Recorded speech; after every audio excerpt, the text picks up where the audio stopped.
We're talking about some do's and don'ts of setting up a record label with Heather Johnson and Ryan Capps of 99 Lives. Hi, guys. Welcome back. So can I ask you, what factors determine a label's potential success or failure? And I know you've covered a few already, but any others you want to throw in? That one's really hard because some of it is just kind of stumbling on the right trend or the right artist or the right song. And so some of it is a modicum of luck. But I can tell you some ways that you surefire, like good way to fail and is, bad legal. That's a huge one, right? Make sure if you don't pick up templates online, right? Hire a lawyer, tell them your vision, right? Don't just say, I need legal that covers these rights. Tell them your vision, okay? And work with them to get what you need. Because we're a perfect example. We started out with a contract that was way more aggressive than what we had in mind for our artists. And granted, it was real off-putting. It was, and it was hard because we didn't really know what we were looking for. And what the most embarrassing thing is when you go to an artist and present them this contract and they go, are you trying to steal my firstborn? And you're just like, that's in the contract. I had parents come to me and say, my 19-year-old showed me this contract and I'm an arbiter, or I'm a lawyer, or I'm whatever, a barrister in London. And this is outrageous. And I was just like, I don't understand what half of it says. My guy down in Florida insists that we need all this. It was incredibly aggressive, and it felt bad because we didn't know enough to be able to push back on our legal and say, that's over the top. We get that you're protecting us, but you're painting us like Hannibal Lecter. Like it really, like we are coming off as the bad guy. I think too many cooks in the kitchen. I think yeah.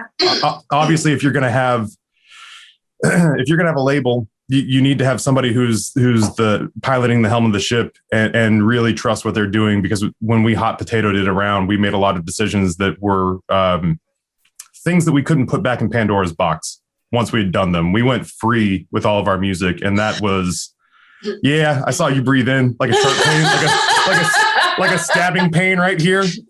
Not either of our idea, but at the time it was. As we were losing our grip on that incredible forward momentum and Billboard calling every month as we were pushing out a new EP,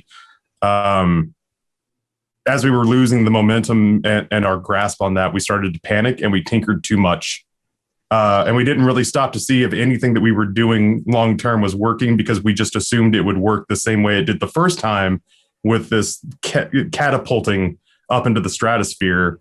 And I think we had too many people who had their ladle in the stock pot, and it kind of, for a while at least, kind of screwed up the recipe.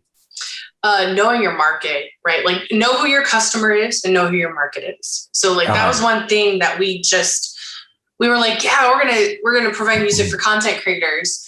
And then we use somebody, and that's, in our mind, we view that as like a B2B, right? So I am providing music for another business owner person that streams and is making money. And that's the kind of music that I want to make available to them. And then I want it to be something that they're going to be willing to listen to outside of it. Right. And then we used Ian, who was our main promoter, but his audience isn't content creators. His audience is, Minecraft fans, like huge Minecraft fans. And so we did this all with the goal of promoting the music. But we missed that particular market. And then when it came around to it, was like, okay, we're capturing this other market. What can we do? These gamers that also love YouTube and are loving our music, how can we, extract, I don't want to say extract more value, but maybe like get to know them a bit more and find more ways to, it's like, okay, we're in the BDC market. Let's go for it. Right. And then we kept going back to the content creators, right. Not actually fostering anything out with them other than just kind of trust that, our music was safe. And, we worked with all the content ID systems, built all the tech to handle that, fought for our rights to protect them. But it was just like this weird hodgepodge of the wrong marketing techniques for the wrong audience. And it's funny, so we're sitting there harping on this, on all the mistakes we made. Like the label is successful. We're in the black. We sell money. We sell records consistently, and our artists make money, and we're known in the content creator space. But these are definitely things that, like, if we had been aware of that or taken just a moment to think about it, we'd be that much more ahead. It's hard not to flog yourself over opportunity left on the table. Yeah.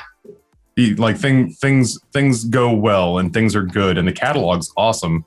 Yes. But at the same time, it's rough to look at all the opportunity that just got kind of squandered because we didn't know any better and because we were stubborn, and it's like, well, I don't know that that's the audience we want. And we're like, do you understand how lucky we are to have any audience? Like, it doesn't matter what audience you want us to have. We have an audience. Let's go sell to them. And it's like, we it took us a long time to figure that out. And by then it wasn't too late, but it was definitely too late to hit it at a full sprint.